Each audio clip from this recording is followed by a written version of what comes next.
Ei, sobre o enredo da Gaviões da Fiel e a controvérsia aí sobre o diabo vencer Jesus e etc., eu andei dando umas pesquisadas e compreendi que está havendo um grande mal-entendido em toda essa história.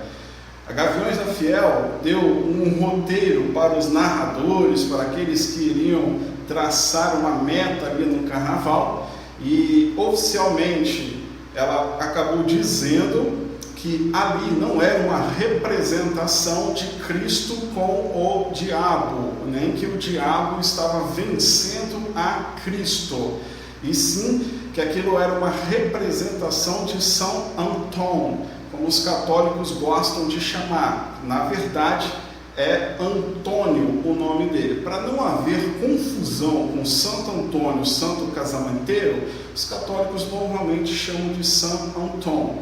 Então vamos entender um pouquinho sobre o porquê que esse Santo Antônio está apanhando do diabo nesta encenação. Tudo começa com a própria história do cristianismo.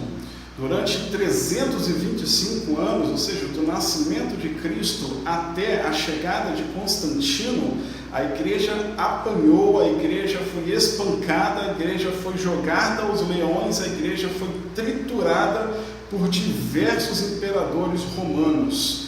Com isso, a igreja tinha que cultuar a Deus nas catatumbas, tinha que cultuar a Deus em locais escondidos. Ela não tinha mais uma estrutura de igreja oficial aonde se adorava a Deus. Com a chegada de Constantino não oficializou, mas permitiu que o cristianismo existisse dentro do Império Romano. Daí então, em 325 depois de Cristo, a igreja deixou de ser uma igreja, a igreja cristã deixou de ser uma igreja perseguida para ser uma igreja apoiada pelo Império Romano. Constantino não só permitiu que os cristãos pudessem cultuar, mas investiu dinheiro do próprio Império Romano na construção de imensas catedrais para serviço do cristianismo. A igreja, então, que era uma igreja pobre e perseguida, agora, do dia para a noite, se tornou uma igreja pomposa, uma igreja rica. Em meio a todo esse ouro, a todas as grandes ofertas imperiais para a igreja, aos castiçais de ouro, em meio a esta igreja que estava enriquecendo, houve um grupo que não concordou com isso e se rebelou a toda esta fase pomposa que a igreja estava vivendo. Eles entenderam que toda esta riqueza não vinha de Deus e que isso iria estragar a igreja de Cristo.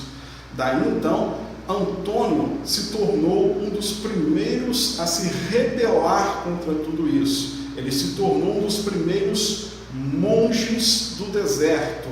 E a palavra monge vem do grego monachos, que significa solitário. Quando Antônio viu que a igreja estava enriquecendo, que não havia mais perseguição, mas que também não havia mais as características de Cristo, as características piedosas de Cristo na igreja, ele se retirou e viveu aproximadamente 35 anos sozinho dentro de uma caverna no deserto, orando, clamando, jejuando e tendo batalhas espirituais. Depois de 35 anos sem ir a nenhuma igreja, sem estar em nenhuma estrutura religiosa, sozinho, ele decidiu sair da caverna. Ele retornou à igreja de Roma, a igreja pomposa, a igreja rica, e testemunhou que dentro da caverna as hostes do inferno, ou seja, os demônios, estavam batalhando contra ele. Depois de 35 anos, esses demônios começaram a ferir o corpo dele, começaram a cortar o corpo dele, a espancar ele fisicamente. Mas a saída de Antônio da caverna não foi com medo do que os demônios estavam fazendo com ele, sim o desejo de testemunhar que ele estava caminhando piedosamente, assim como Cristo, que aquilo que ele estava vivendo era de fato a vontade de Deus. Antônio então vai em diversas igrejas dando esse testemunho, dizendo o seguinte: eu estava correto, o negócio é viver como Cristo viveu, o negócio é viver piedosamente, o negócio é viver uma vida assim, sem riquezas, uma igreja não pomposa, mas uma igreja humilde como Cristo viveu.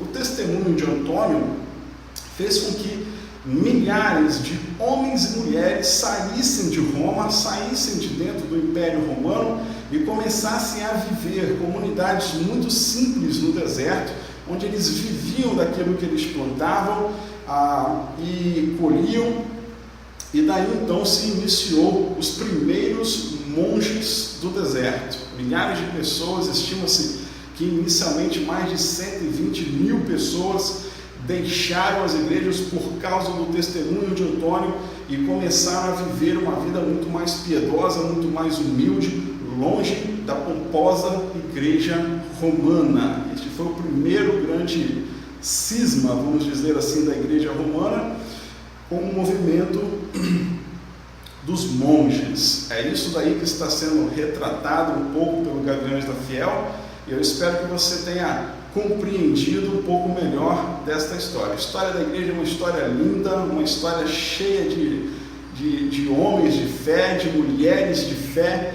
que tem muito a fortificar as nossas vidas como servos de Deus.